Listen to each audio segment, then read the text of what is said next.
ме събуди да говорим за злато на плътта и плода на духа. В миналата проповед, ако си спомните, ние проповядвахме, миналата неделя проповядвахме за дарбите на Святия Дух, които дава на всеки човек. А днес с Божията благодат и с Божията милост и с Негова помощ ще се опитаме да тълкуваме това слово, което Святия Дух може да ни даде разбиране за делата ни, делата на плътта и плода на духа. За тази цел нека всеки един от нас намери посланието на апостол Павел към Галатяни, 5 глава.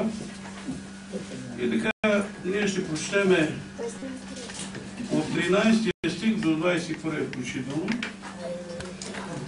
И аз този път съм си избрал Ванчета да чете, защото тя чете изразително. И ние ще чуем Словото на Господа и след това ще обърнем внимание на всеки стих по-отделно, защото това е последно време. Бог да ни благослови. Така, обърни се към църквата. Галатяни 5. Нека да четеме от 13 стих. Хайде до 26. Ако ти е удобно, от тая Библия по-едър шрифт. Значи тук почваш от 13, минаваме на другата страница до 26 стих. Така. Те е по-удобно.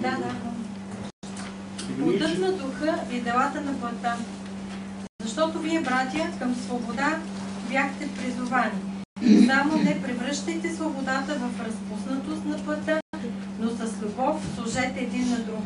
Защото целият закон се изпълнява в една дума, именно в тази. Да обичаш ближния си както себе си. Но ако се хапете и си ядете един друг, пазете се да не би един друг да се изтребите. И така казвам, ходете по духа и няма да угаждате на плътските страсти, защото плътта желае силно противното на духа, а духът противното на плътта. Понеже те се противят едно на друго, за да не можете да правите това, което искате. Но ако се водите от духа, не сте под закон.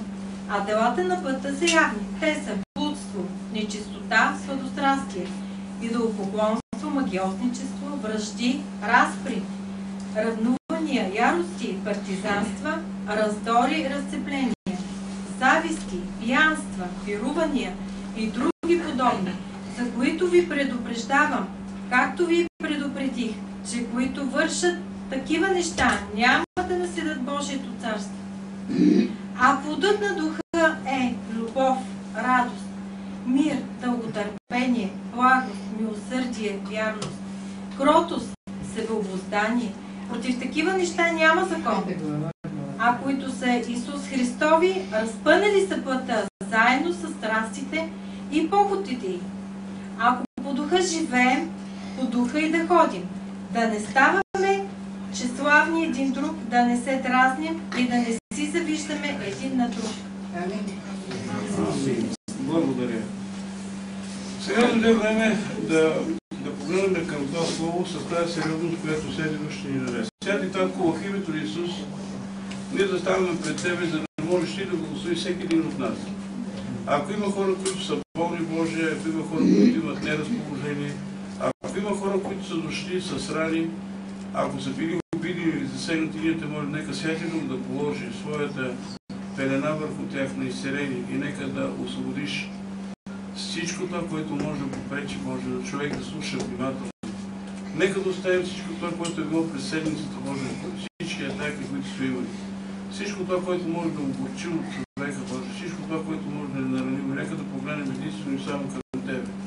Защото днес идваме, за да прибавим, Боже, от Исус в нас, за да можем да бъдем променени не само от Господи Боже, да се наричаме вярващи, но да имаме плод и да имаме характер, който да прилича на Христос. В името на Исус те моля, благослови слугата си, докато проповядвам Боже Словото. Ти простири ръката си, благослави, изцелявай, освобождавай. И те моля, Татко, дай повече от това, което четем или разбираме, защото Ти, Святи Души, си този, който си диктувал Словото, моля Те, тълкуй го чрез слугата си и всичко това за Твоя слава, защото, Боже, Ти ще дадеш добри неща заради народа си, който слуша и изпълнява Твоето Слово. Благославям този народ, на когото Ти си Господ, на когото си платил цената, и сега Те моля, Боже, раздори почва сърцата ни, за да може семето, което днес ще чуем, да даде добър плод и този плод да бъде траен и да бъде за Твоето царство. В името на Исус се помолих и църквата казва Амин. Много пъти са ни задавали въпроса, на който може да объркат един християнин, ако го попитат, ти вярваш ли си? И той казва, вярваща. И го попита следващия въпрос, как се спасяваме? С дела или с вяра? И хората ще кажат, да, ние се спасяваме с вяра. Казвам, добре, ако ти се спасяваш с вяра, е добро. Обаче, ако твоите дела са кражби, блудство, нечистота, сладострастие, убийства, ще бъдеш ли в рай? Те почват да се замислят. Други пък казват, ние се спасяваме чрез дела. Имам добри дела, правя милостиня и всички тези добри неща, които може да са като добри дела. Обаче без вяра нищо не става. Ти трябва да имаш вяра, основана на Библията. Какво значи вяра, основана на Библията? Защото апостола ясно и точно предупреждава, ако ви липсват тези неща, няма да влезете в царството. Тук стават сериозни вече неща. Представи си, цял живот ходиш на църква и накрая Исус ти каза да не те познава. Дявола също вярва. Видяла е Христос, ял му е по парата. Не се спасява. Демоните даже треперят, като чуват името на Христос и вярват, но не се спасяват. За какво иска да каже Господ тук? За какви дела трябва да имаме ние? Дела на вяра. Амин. Дела на вяра. Затова апостола се обръща към една църква в Ефес и дава едни много добри послания. Вижте, във всички тия послания може да има неща, които така малко да ни объркат, но искам да ви кажа, понеже имало много криво учение, когато апостол Павел е дошъл в нашите земи и е проповядвал Словото, защото Бог просто му е дал. Е имало хора, законните, които са отивали и са казвали неща, които са били в закона, които са вързали хората с окови, които са им казали в събота, това няма да правиш, нищо да не пипаш. За голямо съжаление, днес това върви. И днес има съботяни, които по събота нищо не правят. И ако му падне детето в езерото, той няма право да го извади, защото е събота. Вързан ли е? Вързан е. Затова той се обръща и казва накрая, дано се отсечат тия, които ви разколебават. И това го казва в 5 глава. И той каза, ако някой дойде и ви разколебава, и ви сваля вярата, и ви носи криво учение, знаете ли какво значи да се отсече едно дърво? Да не живее повече. Знаете ли какво да се отсече един човек? Да удари камбаната. Нещата сериозни ли са, църква? Сериозни са.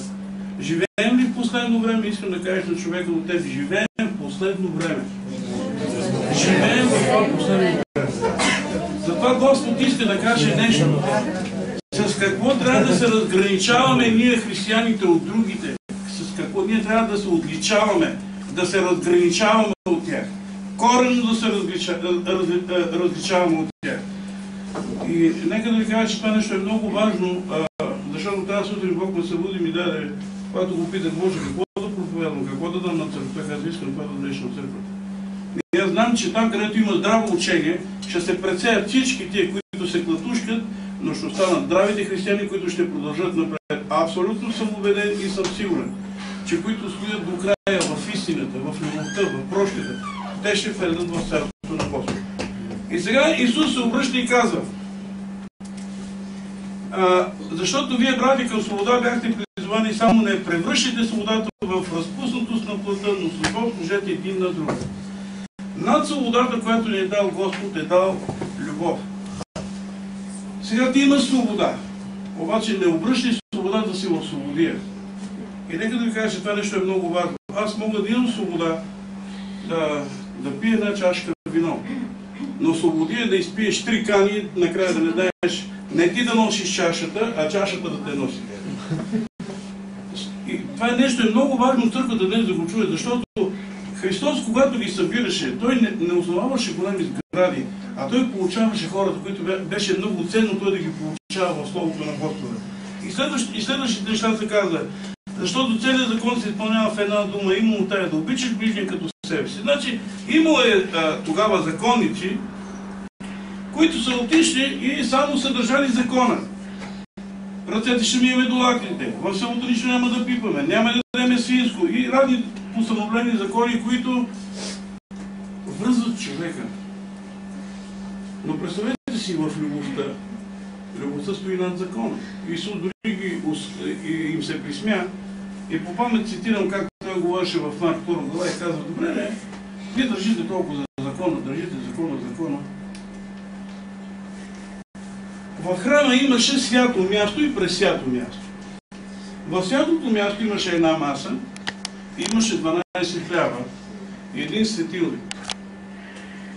12 хляба бяха 12 племена и всяко племе трябваше да се храни с хляба от Господа.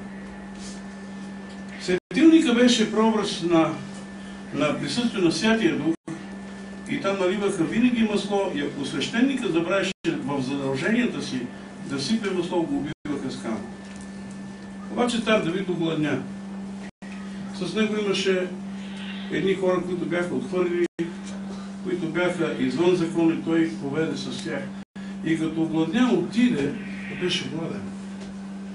Влезна в храма и взема от тия присъствените хлябове и яде.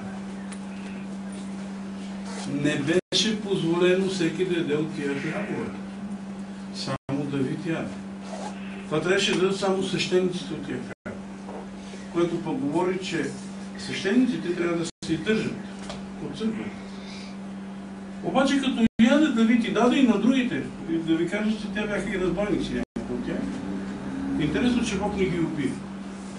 И той го попита, защо? Попита фарисеите, садукеите, книжниците, защо Господ не уби тия хора?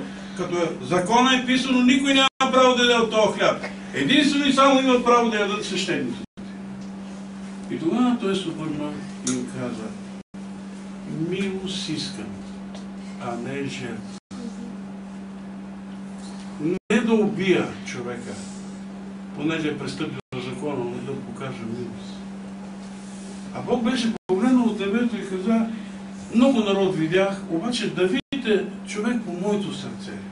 Какво видя в сърцето на другите? Любов към Господа. И тогава Исус каза, милост искам, а не жертва. Тук Исус също казва, чрез апостол Павел, поставете закона. Закон има една по-голяма заповед. Да обичаш себе си, да обичаш Господа и ближния като себе си. Господа и ближния като себе си. Господа и ближния като себе си. Амин. И той сега започва да казва, но ако се хапете, говори сега вече за делата на плътта. И той започва да описва една до 19 стих една история, която не е много приятна. Много се хапите и седете един друг, пазете се да не би един друг да си изтребите. И така казвам, ходете по духа и няма да угарите на плътските страсти, защото плътта желае силно противното на духа, духът противното на плътта, понеже те се противят едно на друго, за да не можете да правите това, което искате. Амин. Ако се хапите и се ядете един друг, пазете се да би да си изтребите. Какво иска да каже? Знаете ли, ако двама комшии се скарат за нещо и тръгнат с лека къвга накрая до къде могат да стигнат. Но убийство. И той иска още докато е малък огън да се загаси. Амин. След това казва, и така казвам, ходете по духа и няма да угаждате на плътските страсти. Какво значи да ходиш по духа? Вижте, това не е нещо, което ние ще го виждаме като светлина да се движи пред нас и ние да се движим по него. Да ходиш по духа, по-надолу слава на Бога, че той пък дава едно правилно определение как да ходим по духа. И дава едно ясно разграничение какво е да ходиш по плът, какво е да ходиш по дух. Едното води към смърт, а другото води към живот. Знаете ли колко християни ще бъдат очудени, че са влизали на църква, взимали се Евхаристия или Господна трапеза, участвали са в причастие, участвали са в хваление, били са точно дарения десятъци и дискуси, и Исус да им каже: не ви познавам. Ще има хора, които гонят демони, бесове и сериалът и накрая пак Исус ще им каже: не ви познавам. Махнете се от мене, вие, които вършите беззаконие. Защото демоните не излизат заради името на Стоян, Петър и Павел, а излизат в името на Исус Христос. Затова ние трябва много да внимаваме. Да се разграничим от този свят, който бълва с всичките тия плътски страсти, за които той започва да предупреждава.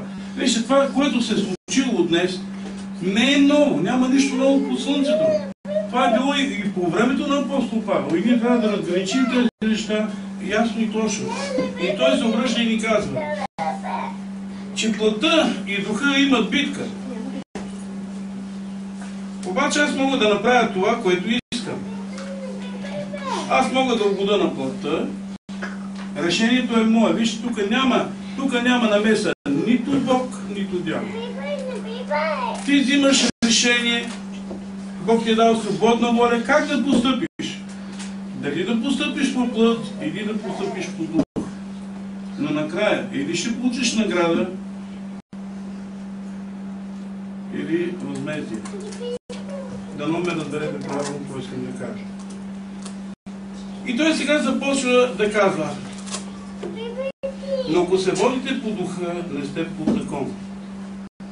Водените от духа са Божи синове и дъщери. Това го каза и в Римляни. Но когато се вода по Божия дух, законът вече няма власт над мене. Защото духът на Господа ме освободи от всичките проклятия на закона. Исус изпълни всичко това и освободи ни и даде тази благодат да можем да ходим вече по дух. И сега той започва да говори. А делата на плътта са явни. Те са блудство, нечистота, сладострастие, идолопоклонство, магьосничество, вражди, разпри, ревнувания, ярости, партизанства, раздори, разцепления, зависти, пиянства, пирувания и други подобни, за които ви предупреждавам, както ви предупредих, че които вършат такива неща, няма да наследят Божието царство. Които вършат такива неща, няма да наследят Божието царство. Които вършат такива неща, няма да наследят Божието царство. Които вършат такива неща, няма да наследят Божието царство. Значи трябва да дойде промяна. И сега стих по стих ще ви обясня с Божията помощ. Какви са тия дела, дето ние трябва да ги видим? Сега представи си, ти си седнал там. Поглеждаш, вижте, аз няма да пиша, не знам дали трябва да го пиша. Не знам дали трябва да го напиша това, за да може да се гледат всички хора и да могат да кажат тебе: аз се видях в това, трябва да се освобода от него. Аз се видях в друго, трябва да се освобода от него. Видях трето, трябва да се освобода от него. Видях четвърто в мен, вижте, аз не мога да видя какво има във вас. Нито вие може да видите какво е в мен. Но казват, че Библията е едно огледало, което разглежда вътрешния човек. И сега стих по стих обяснявам. Това, което е дело на плътта. И първото нещо, което казва прелюбодейство. Така да го пише в Словото. А делата на плътта са ясни: блудство, нечистота, сладострастие. Добре. Блудство е непозволена сексуална връзка. Незаконни. Мъж и жена, млади хора, днес просто са разочаровани това, което става.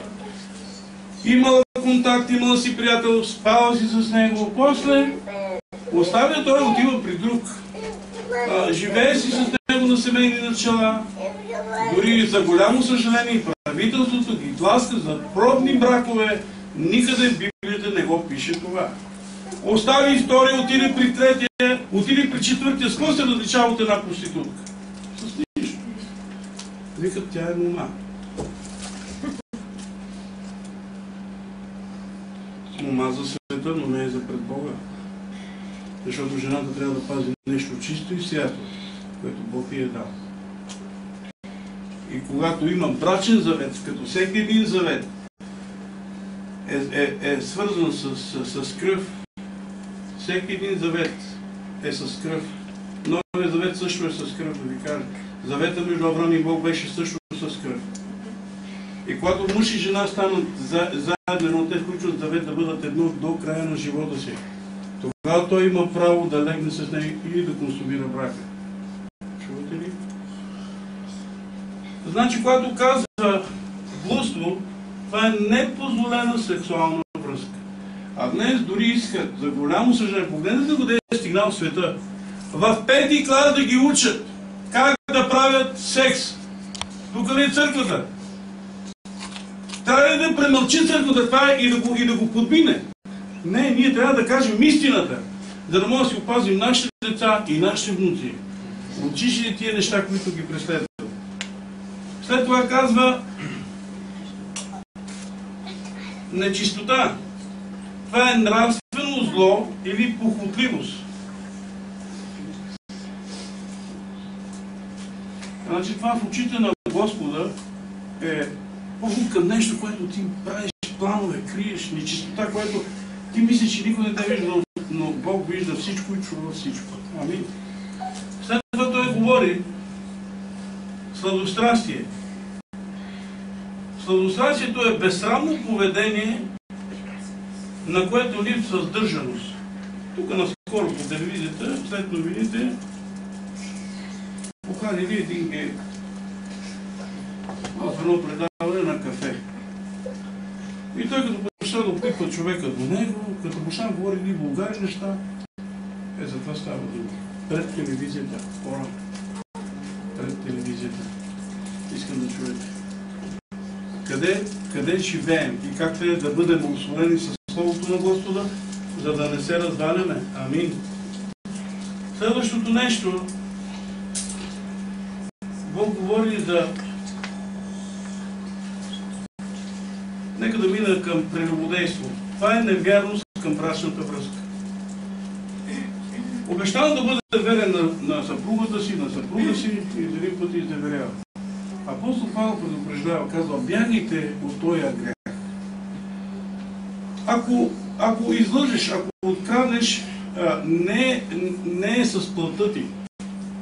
И когато казва бягайте от този грях, той иска да каже, че се грешаваме 3 пъти в този грях на прелюбодейство. Един път се грешаваш, когато имаш до тебе блудница и прелюбодействаш против тялото. Втория път се грешаваш против Словото на Господа, защото има заповед. Не пожелавай. Трето нещо, което е, се грешаваш против духа, който живее в тебе. Така че ние трябва да много да внимаваме в тези неща. И той предупреждава църквата. Защо идват тия предупреждения? Още когато Адам и Ева бяха на земята, Бог предупреди Адам и предупреди Ева да се пазят от това дърво. Винаги има предупреждение от Бога. Бог първо предупреждава. И ако ние го не чуем, тогава ни наказва. Но не да ни убие. Защото той, независимо, че ги наказа и ги изгони извън рая, накрая промисли план за спасение и изпрати своя син да го изпълни и свете го да го предложи на всички нас. Бог да ни благослови. Идолопоклонство, айде нека да видим и сладострастието, защото така съм го записал в тетрадката, е безсрамното поведение, в което липсва сдържаност. Вижте, седнали на масата, да ядат и той почва да гали пред баща си, пред майка си, обекта на любовта си, или в някаква кафе, или в някакъв ресторант. И просто това, което вършат, което трябва да бъде нещо ценно, нещо в тайно, нещо, което само между мъж и жена се показва вече на улица. Хората трябва да разберат, специално християните, да се оттеглят. Идолопоклонство е поклон пред идоли, но и характер за него на неморалност, защото идолопоклонството е нещо, което не вижда, не чува, не говори, ти го правиш на Бог. Обаче нека да ви кажа, че в това време, когато е писал апостол Павел тия послания, е имало жрици на любовта, които са били в храмовете. И там просто е имало такава раздюзаност, за която не искам да се тирам да говоря. То винаги върви с грях. Следващото нещо, което е чародейство. В чародейство влиза магьосничество. Гръцката дума е свързана с лекарства или на практика фармакея, което и означава разговор с злите духове и използване на магии, на вещи и вещи за късмет, неща, чрез които ще ти върви и други разни неща. И днес сте видяли, отидаш в някакъв ресторант, отидаш в някакъв магазин, баба Яга сложена отзад. Нека да сложена. Да им върви. Виждате ли? Но да не знаят, че едно царство не се разделя против себе си. Баба Яга не е ангел-хранител. И ако знаете приказът за баба Яга, тя ще да сблъти Хензел и Гретел в една да си ги направи на супа. За това, което искам да кажа днес е идолопоклонството стига до страшни размери днес. Нека да ви кажа, че ако нещо, което не вижда, не говори, не те пипа и няма контакт с теб и ти се кланиш и го правиш Бог, Библията казва, че имат очи не вижда 115 псалом, имат ръце не пипат, имат уста не говори. Аз имах една много скъпа икона, която повярвах в Бога. Цялата беше в сребърна рамка, с златни ореола на Мадоната беше в злато, останало от дяволи. Един ден разбрах, когато Бог дойде до мен и ми каза, изчисти дома си от беззаконие. И аз не виждах нищо лошо. Ми беше много трудно да се развела. Дори и днес има християни, които им е трудно да се разделят. Защото някои неща са доста скъпи. Прочетете си 19 глава Деяния на апостолите, когато си отидете в да видите там за какво става дума. Колко пари бяха взели за такива неща и накрая събраха всичко и отиде в Бога. Моята книга, по която аз се движа, твоята книга, по която да води към рая, е Библия. Библията е книгата, отчетника на християнина, който може да ти спаси душата. Първото проклятие, което Бог изрече, беше това: ако слушаш и изпълняваш, ще бъдеш благословен, но ако слушаш и не изпълняваш, влизаш в проклятие. И сега той говори по-надам. Вражди. Враждите е изява на силна омраза или злоба, насочена против отделни хора. Разпри, нехармонични отношения, разногласия, караница. Ревнуванията са израз на негодование и недоверие и подозрение. Оттам също се стига до смърт. Вижте, всички тия дела на плътта водят до смърт. Един случай ще разкажа на Вържи. Едно семейство, което лично познавам, отиде в Съюза да работи. Когато работеха там, отива да работи, жена му остава да му готи. Когато се връща, той е ревновал от един мъж, обаче имал и основания, защото просто ги видял. Взима пушката и убива. Оттам го изпращат в затвора, тя е в гроба и децата днес знаете къде са. Не са завършили висше образование, нито имат добри постове. Това трябва много да внимаваме.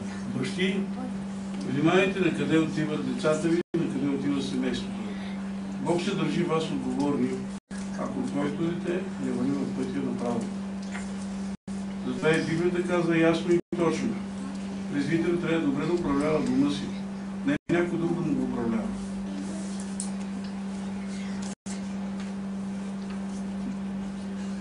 Някой път ще ни стане солено. Написано от Христос. Ние много обичаме децата си и понякога не ги бием и правим грешка. Защото казва, ако ти обичаш детето ти, първо трябва да обичаш тоягата. Здравейте, деца!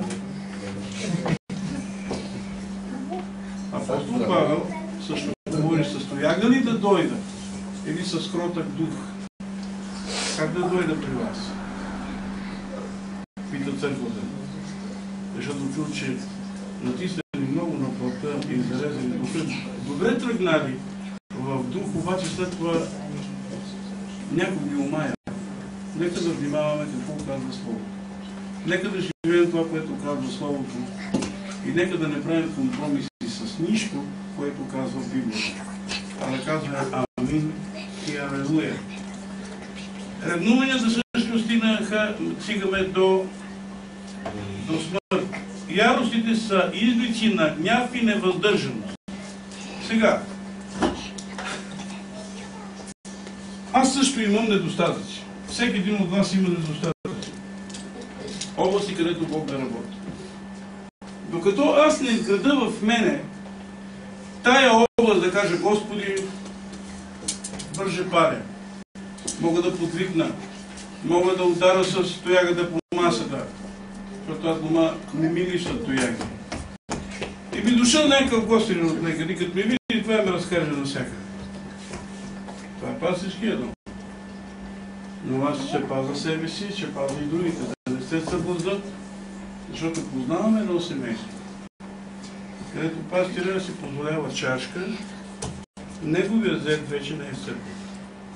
Какъв е това пастор? Пие, защото му видял слабост. Но познавам и друг пастор, който днес държи една от големите църкви в България и е на много добро ниво. Той човек даде пример и каза, аз пушех кутии цигари и ходех на църква. И започва да се моли да премахне Бог от него такива неща. Но никой не е пушил пред християни да ги съблазнява. 3 кутии цигари да ги пуши без да види някой, не знам как го е правил. Бог му е дала мъдрост. Но сега, вече в продължение на 30 години цигара не е служил в устата. Така че ние сме тия, които трябва да внимаваме. Да внимаваме във всичко това, защото казва, тежко е горко на това, който съблазни някой. И интересна работа е, че Господ винаги дава в църквата, Бог е силен да даде 5-кратни служения в църквата. Апостоли, пророци, пастири, благовестители и учители. С цел израстване на църквата. Израстване на църквата. Обаче някои елементи чакат хората извън църквата и почват да ги обучават. Но му не е дадено да обучава. И затова Господ казва, тия по-добре се сложат воденичен камък и да бъдат хвърлени в морето. Защото, знаете ли колко е лошо да измениш от Словото и да кажеш нещо, което Бог го не е казал да го има. Защото ето днес също някои хора си правят компромиси. Остави ги бе, брат, те се оправят, млади са още, буйни са, ще се оправят. Чакайте бе, хора. Библията пише от младо да го учиш. Знам за един пастир и се посмеете малко. Неговият син непокорен. Малък е непокорен. И той баща му казва, добре, щом си непокорен, вземи си раничката и излизаш от къщи. Той казва, вънка няма какво да ям и няма къде да спа. И няма и телевизия. Като няма си идеш, ще ме слушаш, тук има къде да спиш, има и храна и е топло. Разбирате ли за какво става дума? Значи, детето няма лоши деца, има лоши родители, искам да го чуете това. Ние трябва да си възпитаваме децата правилно. Родителите, амин. Бог да ни благослови да ги възпитаваме правилно. Яростите са изблици на гняв и невъздържаност, партизанства са егоистични стремежи за първенство на отделни хора, понякога за сметка на други. Ще свалим този, за да качим онзи. Следващото нещо са раздори. Разделения, причинени от несъгласие. Разцепленията са разделения, причинени от своеволни хора, в резултат на което се образуват отделни групи, които враждуват словесно, понякога и физически да не дава Господ, едни спрямо други. И се получават лъжеучения и секти, но зародишът е бунт, непокорство и себеправедност. Никога те не са виновни. Всички други са виновни, но не и те. Чухте ли го? Следващата стъпка е завист. недоволство поради успеха или благосъстоянието на други, или благополучието на други. Нека да кажа, че това е изпит дали обичам ближния. Ако той си купил нова къща, радвай се. Ако е придобил нова кола, радвай се. Ако е придобил нов телефон, радвай се. Радвайте се с радостта на вашите брати и сестри. Защото Библия да казва, че ако ние завиждаме, и нека да ви кажа, че може би голям процент от християните, които имат това, дори с мене са разговаряли хора, казват, той е безбожник, верига от магазини, по 7 джипа има и не знам си какво. Не гледайте на това. Нито магазините влизат в рая, нито джиповете влизат в рая. Душите на хората влизат в рая. Бог да ни благослови, за да се радваме с радостта на другите и не само да се радваме, но и да бъдем и съпричастни към скръбта на някой. Завистите са недоволство поради успеха на другите. Това го учихме. Убийствата е да отнемеш човешки живот. Амин. Да го чуете това нещо, да не бъде между нас. Сега, има пиянства и пируване. Пиянство е напиване следствие приемане на алкохол. На голямо количество алкохол. Според човека за някой могат и по-голямо количество и да може да го разбереш, че е пинал, но има някои много лесно се... И вече държането на човека става друго. Но пируванията са шумни компании, в които хората приемат алкохол. И това не е... Пируванията, вие знаете за богаташия Лазаров Лука, че всеки ден този човек се веселеше бляскаво, ядене и пиене, музика, всеки ден. Един ден ми пита, пастор, той само заради това, че е бил богат ли е отишъл в ада? Не. Всеки ден, значи включва понеделник, вторник, сряда, четвъртък, петък, събота, неделя. Пак почва. Понеделник, вторник. Всеки ден, значи всеки ден е бил заед с това. Един ден не е имал за Господа. Нито един ден не казва този човек, почиваше за да на църква. Един ден не е имал за Господа. Имената на живите са писани в Библията. Нека да ви кажа, че това не е притча, защото е писано името на сиромаха Лазар. Интересно е, защо този човек трябваше да умре така? Да умре в мизерия, да умре с трупи, с болести, да умре там при кучетата, го слагаха каквото падна от трапезата, го носиха на него да яде. За да може да осъди богаташ. Искам да кажеш на човека до тебе, ти си за да осъдиш невярващия. Ти си роден, за да осъдиш невярващия. За да осъдиш невярващия. Когато те видят, че ти живееш праведно, и въпреки всичко, вижте, този човек така си умря. Има вярващи, които умират с голямо богатство. Има вярващи, които умират бедни.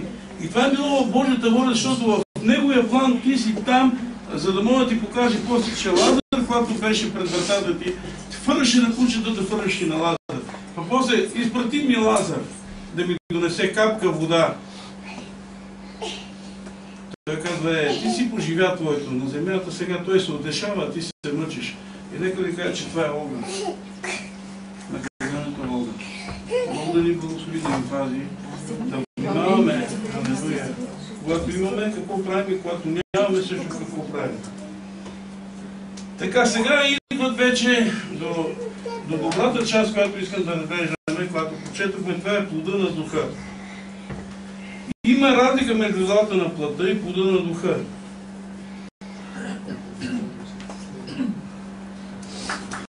Кога може да стоиш и да имаш плодове? В 15 глава на Йоан 5 стих казва, Исус казва, аз съм лозата, вие сте пръчките. Пръчката може да даде плод, ако стои на корена на лозата. Амин. И сега следващото нещо. Първото нещо, което е, ние можем да прочетем за любовта, която той казва, че плода на духа е любов, радост, мир, дълготърпение, благост, милост, верност, кротост и себеобуздание. Виж, интересно ми е, че тук са написани 9 неща, докато плода на, като видим За плътта са написани около 15 неща, които трябва да бъдат изчистени. А тук трябва да прибавяме 9 неща към нас. И първото е любов.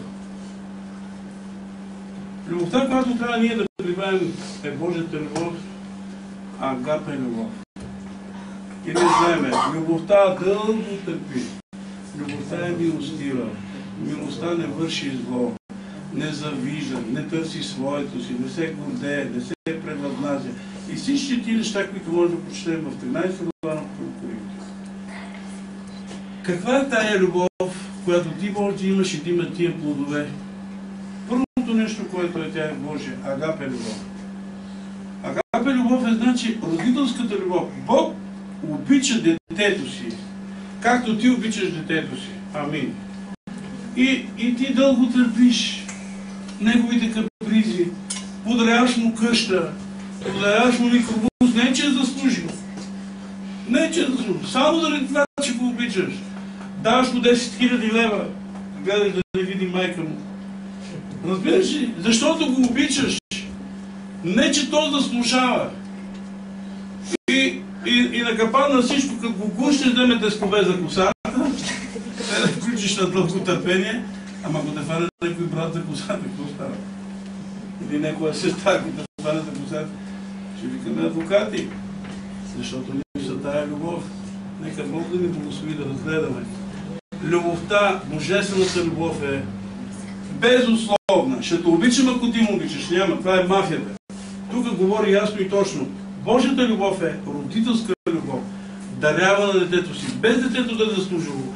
Без да е изработило това. Без да е направило нещо, с което да спечели тази любов. То просто е твоето дете и ти го обичаш, защото е твоето дете. И Бог е вложил тази любов в нас. Бог да ни благослови. Следващото нещо е радост. Задоволство и удовлетвореност от човека към Бога.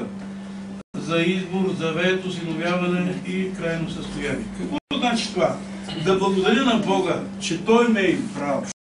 Ме е записал в книгата на живота.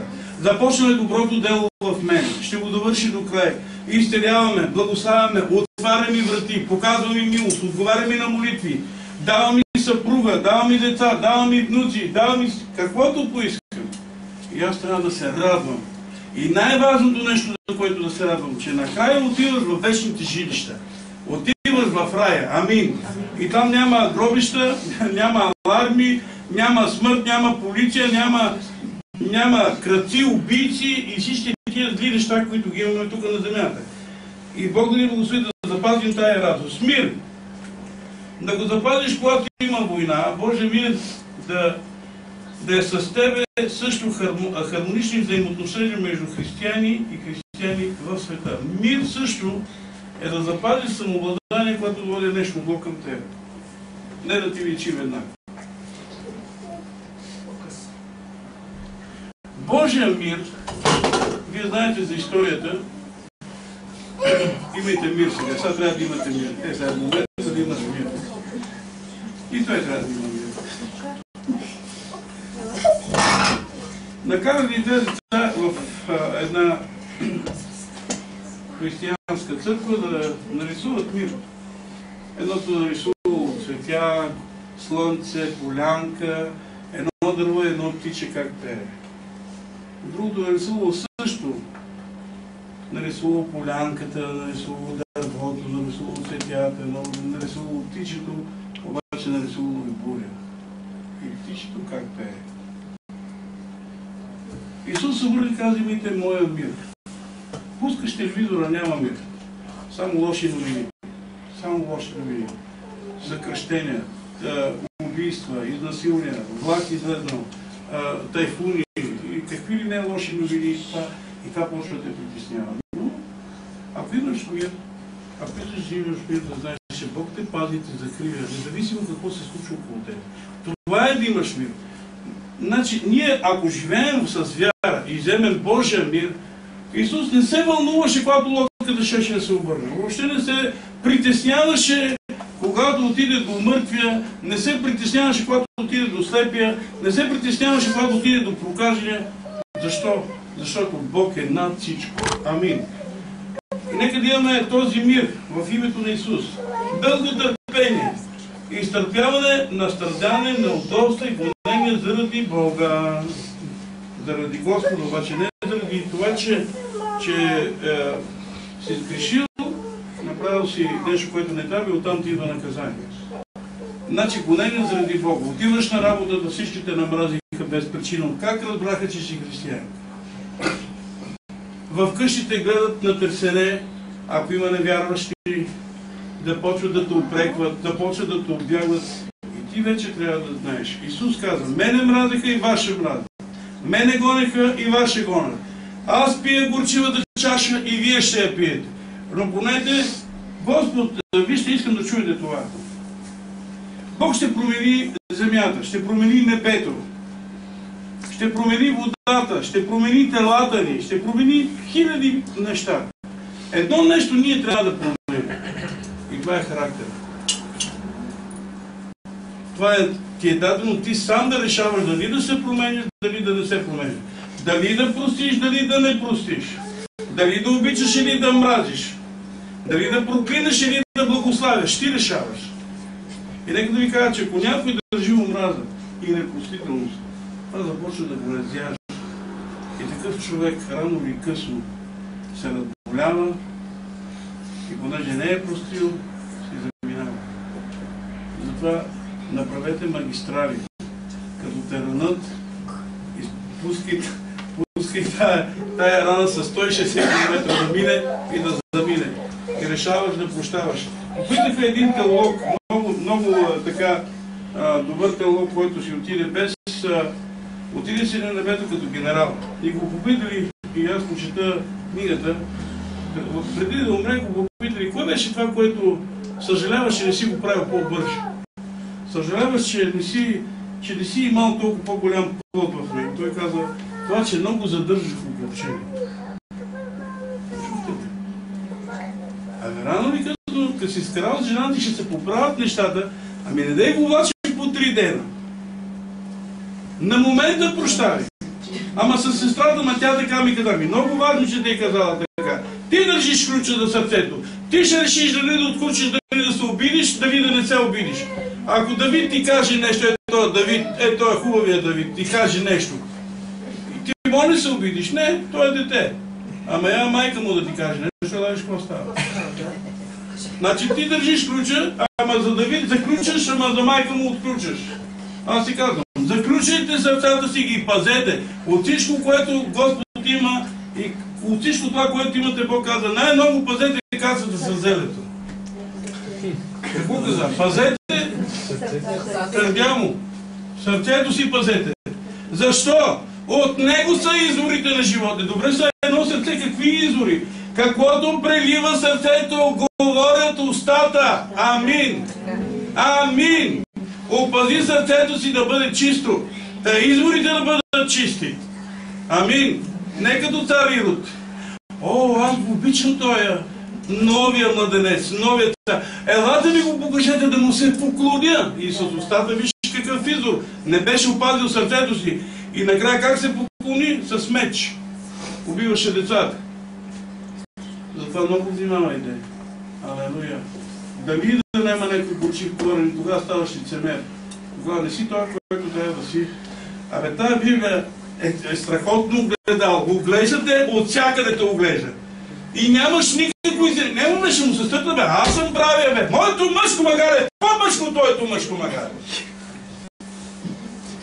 И Бог гледал отгоре. И каза, каква е тая църква славна? Имам добра новина. Още не сте в рая. Тук на земята се изчистваме. Изчистваме се, побелваме се. Кой от вас е чистил кромит лук? Виждате ли колко много неща има да обедиш? Алелуя! Така и Господ прави. Ставаме по-бяли, по-бяли. Отвън кромида не е бял, той е кафяв някакъв. Обаче почне да чистиш до сърцето, стига много голяма белота. И Господ това прави с нас. Благост е недост, която може да се види в отношенията на Господ към малките деца. Вижте какво казва. Отидоха при Исус и му казаха: благи учители. Той казва: защо ме наричате благ? Единствен е благ Отец. И тук вече той говори за отношението на бащата към децата. Благост, ама постоянно, ама към всички. Ама не това дете ми е добро и ме слуша, това не ме слуша. Не, ти трябва да бъдеш към всичките си деца еднакъв. Амин. Амин. Амин. Към всичките си деца трябва да бъдете еднакви. Не на това купиш мете с 215 тени и на другото 386. Не е правилно. И ако трябва там да бъде, какво обаче любовта да бъде и само кажи език. Тя знае за какво говори. Бог да ни благослови. Милост, внимание, което показваме към другите. Обаче вижте сега, че все още не сме израснали в тая позиция. Сега, например, ако дойде твоето дете и те дръпне за косата, минава, нали, ако дойде Давид и те дръпне малко е друго. Но ако има любов, какво ще се случи? Ще дам пример с моята внучка Йоанна. Една сутрин Йоанка се изпълзва от леглото и отива при любовта. Младето спи там. И почва да гуши, да я целува. Обаче тая малката, като познала Йоанна и искала да й каже, че е рано за нея да стане, я фане за косата в детето. И почва да я фризира. Обаче не знам как я фризирала, тя почва да издава звуци, да не плости. И тогава майката става и слага ред. Но понеже я обича, не я наранила. Разбирате ли? Така и ние трябва да бъдем. Но не ако само твоето дете, но трябва да бъде към всички деца. Бог ти милостив съм всички. Бог да ни благослови. Следва говорим за верността. Уповаване в Бога и доверие към някои брати и сестри. Сега слушайте. Казва, неверен човек е като изкълчен зъб. Нито може да се храниш, ами преши да се храниш. Затова с верните върви Бог добре. Защото Бог знае, ще ти даде задача, ако ти си неверен, ще те оставиш, доде порастваш. Но тия, които са верни в малко, даде му малка задача. И каже, Миле, може да пометеш тук? И Миле казва, добре. Миле, искаш ли пари? Не, ние го правя го заради Господа. Утре казваме на Емилия, можеш ли да приготвиш кафе за гостите от Холандия, които ще дойдат? Да, мога да направя и тя расте. Ваня се включва, други се включват, трети се включват, Купринка се включва, Таня се включва. И аз виждам, че са верни. Не, казвам, добре, тръгваме за Македония.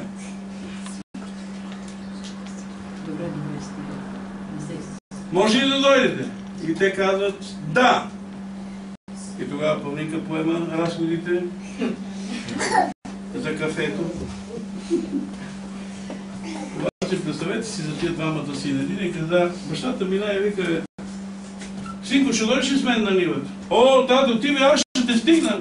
Няма да знаеш и ще предваря от тебе. Другия вика, няма да ида. Ще седа дома. И бащата отиде. Обаче това, което каза, няма да ида, каза, бе, чакай, тук нещо ме добличава. Ще трябва да отида. И става и отива да работи. Сега, кой от двамата е постъпил правилно? Другия не отиде. Други каза, че ще ида, не отиде. Кой е постъпил правилно? Павлинке, кой е постъпил правилно? Малката Павлинка.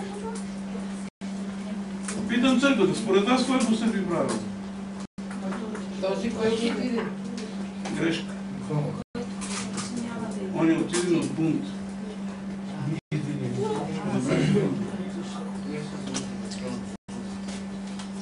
Така е работил, че нищо не става от картофите. Падат прасето и вари с музиката. Бог да ви благослови, за да може да гледаме правилно. Ако кажеш да и тръгнеш и го правиш от Бога. Ако кажеш да, па стане не, или кажеш не, па стане да, това не е от Бога. Има ясно, точно правило, което го казва в Яков. Като кажеш дума, тръгни по думата си. Иначе, което е повече от дявола. И всичко това, че той отиша после в Бун. Аз познавам ни земеделци, дето отишли или да му работят с Бун, защото им забранил да крадат. Така работили, че от реколта нищо не става. Така че нека да работим така, като да пред Господа, Бог да ни благославя. Верността. Кротост е заемане на смирено положение. В момента, искам да ви разкажа една история, не знам, много е силна тя. Един човек беше парализиран на него. И когато ме поканих да отидем да се молим при него, аз това беше преди повече от 15 години. И отидаме през деня да се молим с една сестра в неговия дом и да почнем да му благовестваме. Това време дойде жена му и не беше доволна, че презнани евангелисти в къщата. Точно тогава искам да ви кажа, че много ми трябваше този дар кротост. Какво не и дойде до главата, това не говори лошо против евангелисти. Молех се и казах: Господи, дай ми тая кротост и това смирение, за да мога накрая да стигна до сърцето на тая жена. Накрая стигнахме до сърцето на тая жена. Тя прие Христос и плачеше и се извиняваше за думите, които е говорил. Тогава вземаш едно положение. По-добре е да останеш неправдан, отколкото да си кажеш колко съм прав, ама аз съм дошъл за молитва и ти защо така не обичаш? Не. Остани в такова положение. Исус защо каза? За него говори, че е кротък и възседнал на осле, рожба на ослица. И ослето не го хвърли, защото кротостта се предава. Амин. Едно магаренце разбра, че той е кротък. А и ние също трябва да сме пълни от магарето да разберем, че той е кротък и да приемем от неговата кротост. Ако ти се качиш на магаре, което не е обяздено, ще имаш проблем. Ако не си кротък, двоен проблем. Но нека Бог да ни благослови да имаме в нас тия дарби, които той пише. Следващото нещо е себеобладанието. Буквално означава да се въздържаш от секс, от излишества в нашия живот, от храна, от нещо, което може да се случи в твоя живот. Себе си обладай, дай юздите на Бог и ти да бъдеш уселът. Амин. Себеобладание е да можеш в момент да обладаеш някакво желание, което напира в тебе. Да обладаеш желание, значи вече да имаш контрол върху себе си. Да имаш контрол върху това, което говориш. Какво става, когато един човек е ядосан? Не може да обладае езика. И казва: човешкият гняв не върши Божията правда.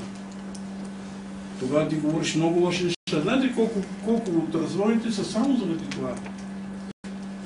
Че той обидил и понеже е засегнат и е ядосан и няма обоздание, просто всичко реже. И накрая съжалява, вика: бе, разделихме се с моята жена, ама не бех прав. Аха. Но как се успокоил, разбрал, че не бил прав. Тя също може да каже: разделихме се за смешна история, бе. За смешна история да се разделихме. Нека да ви кажа. Важни неща, които трябва да бъдат в църквата. Важните неща са любов, радост, мир, дълготърпение, благост, милост, вярност, кротост и себеобладание. Каква е разликата от дарбата и каква е разликата от плода? Дарбата ти е дадена безплатно, а плода се изработва. Поливай го. Дарбите на Святия Дух са дадени директно от Господа. Полагаш се те и изтеряват се. Говориш на небесни езици, пророкуваш, това ти е дадено директно от небето. Нямаш никаква заслуга за тях. Но тук ти се оглеждаш и казваш: дали имам тая любов, дали имам тая прошка, дали имам тая милост, дали имам това дълготърпение. Тук вече се изработва характер. И ако не ги изработиш тия плодове, искам сега да чуете нещо много важно. Ако не ги изработиш тия плодове в себе си, и да молиш Бог да докосне всяка една област в твоя живот. Някога ще останат изненадани. Исус ще каже, идете си от мен. Ами имам вяра. И къде са ти делата на тая вяра? Къде е плода на твоята вяра? И дявола има вяра, но не влиза в рая. Бесовете, демоните имат вяра, не влизат в рая. Какво трябва? Днес аз трябва да бъда разтърсен. Кажи на човека до тебе, направи ревизия на сърцето си.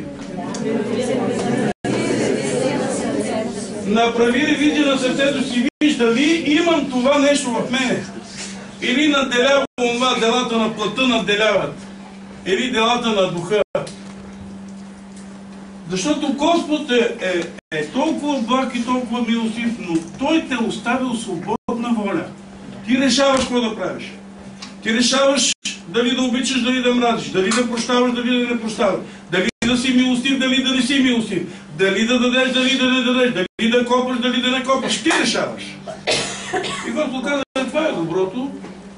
Съветът е да го направиш, а ума е злото.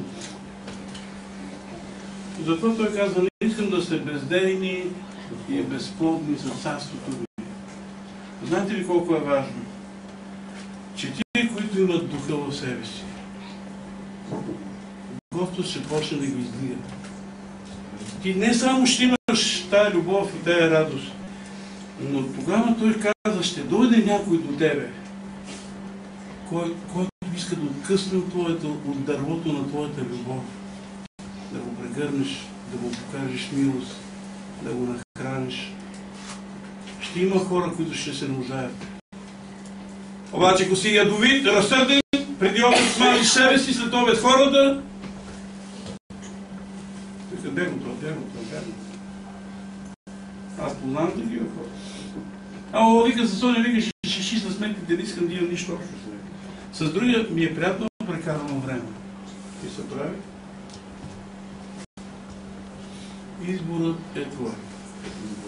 Днес поставих пред вас едно голямо огледало. Не казвате само, че вярвате, а сърцата да са ви празни. Затова църквата ще останат само истинските християни.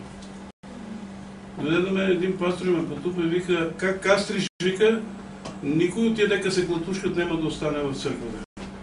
Но тия, които останат, със сигурност всичките ще влезнат в рая.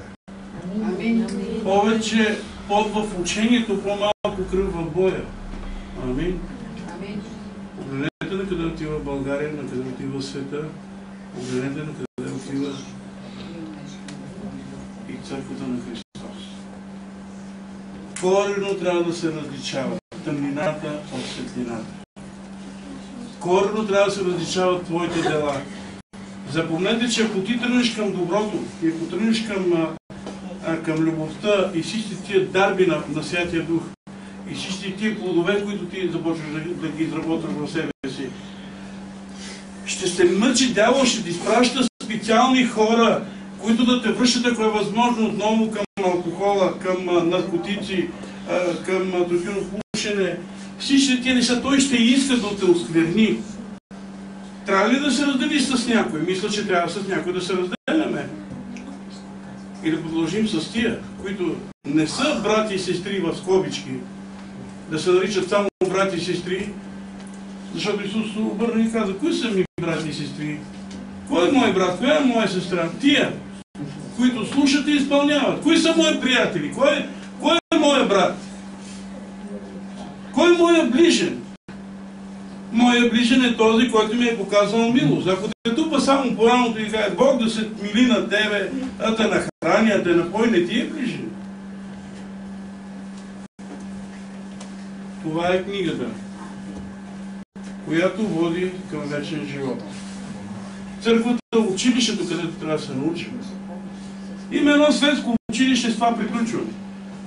И едно църковно училище. Библейско училище. Светското училище е да останеш, мога да повториш един клас, два, не е проблеми. И от пети клас да идеш в казармата, също няма проблеми. Може баща ти, ако е заможен, да купи компютри там в залата за компютри и да минеш между капките. Не искам да чуеш нещо. Когато става дума за това училище на живот, не можеш да минеш между капките.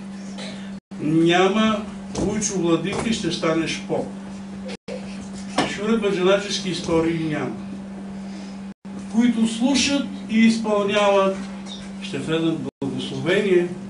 Които слушат и изпълняват, ще наследят царството ми. Нека Бог да ни благослови в името на Исус. И така, че ако се ние огледахме в днешната проповед, какво трябва да направим на финала? На финала трябва да кажа така. Видях се в тая точка.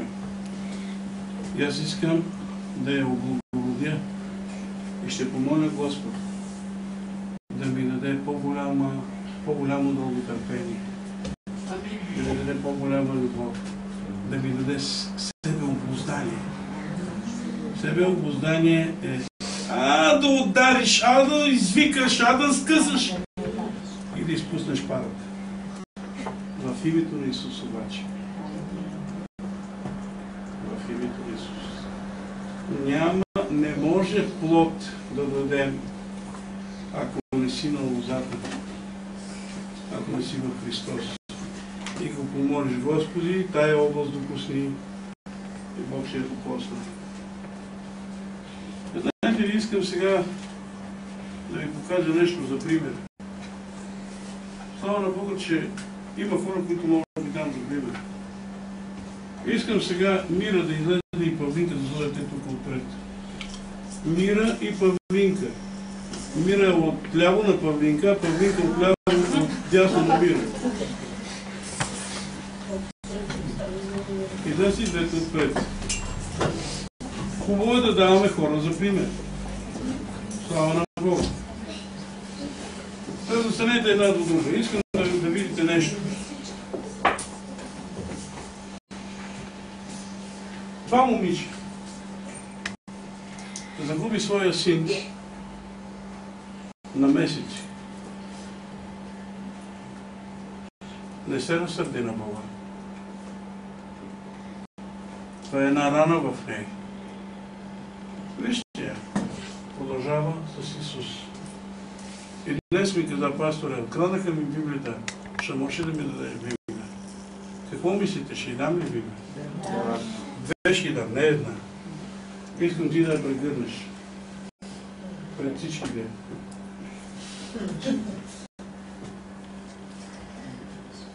Колко хора за дребни неща напускат царството. Мира, благославям те. Защото ти показа един пример на младите хора. Независимо през какво обучение и изпитание премина, да продължиш с Господ. Бог да те благослови, да освои до край. И още днес ще си получиш Библията. Седнете.